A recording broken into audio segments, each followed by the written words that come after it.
આ ન્યૂઝના પ્રાયોજક છે tattoo and nail studio. અમારું સરનામું છે ઓમ બિઝનેસ પ્લાઝા, સર્કિટ હાઉસની સામે, હાલર રોડ, વલસાડ. અને પ્રીત એસ્ટેટ એજન્સી. ફ્લેટ, બંગલો, પ્લોટ, વાડી, ફાર્મ હાઉસ, ફેક્ટરી તેમજ ઓફિસના લેવેચ માટે અથવા ભાડા માટે સંપર્ક કરો.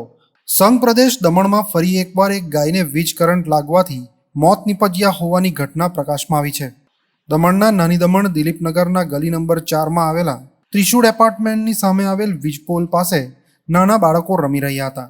એ દરમિયાન એક ગાય ત્યાંથી પસાર થઈ રહી હતી અને એ વીજપોલ પાસે જતાની સાથે તેને જોરદાર કરંટ લાગવા પામ્યો હતો, જેને લઈ ગાય વીજ કરંટના જોરદાર ઝટકાને લઈ જમીન પર પટકાઈને તરફડિયા મારવા લાગી હતી અને ગણતરીના સમયમાં જ ગાયનું મૃત્યુ નીપજવા પામ્યું હતું.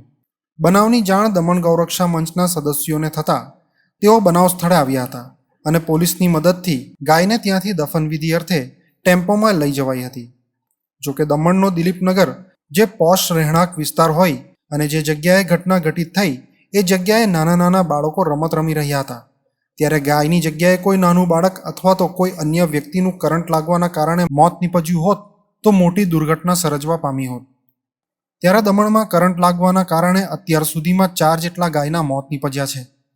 ત્યારે દમણ ગૌરક્ષા મંચના સદસ્યો એક જ માંગ કરી રહ્યા છે કે દમણ ટોરેન્ટ પાવર પ્રદેશના વિવિધ વિસ્તારમાં અંડરગ્રાઉન્ડ વીજ કનેક્શન તથા અન્ય વીજપોલ અને ડીપીના વીજ તારોનું લીકેજ રિપેરિંગ કાર્ય તાત્કાલિકપણે કરે, એ હવે જરૂરી બન્યું છે.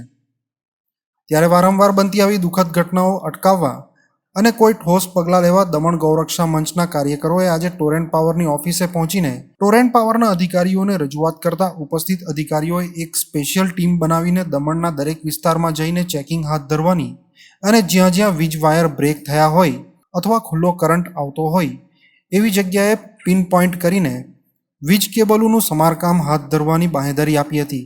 ત્યારે આવનાર દિવસોમાં ટોરેન્ટ પાવર માનવ અને પશુઓને જાનહાનિથી બચાવવા કેવી કાર્યવાહી કરશે તે જોવું રહ્યું. आज हम लोग ने टोरेंट पावर के साथ मीटिंग की क्योंकि आप देख सकते हो कि आज ये तीसरी घटना घटी है. तो गाय ने अपना बलिदान दिया है, जो करंट लग के उसका देहांत हो चुका है.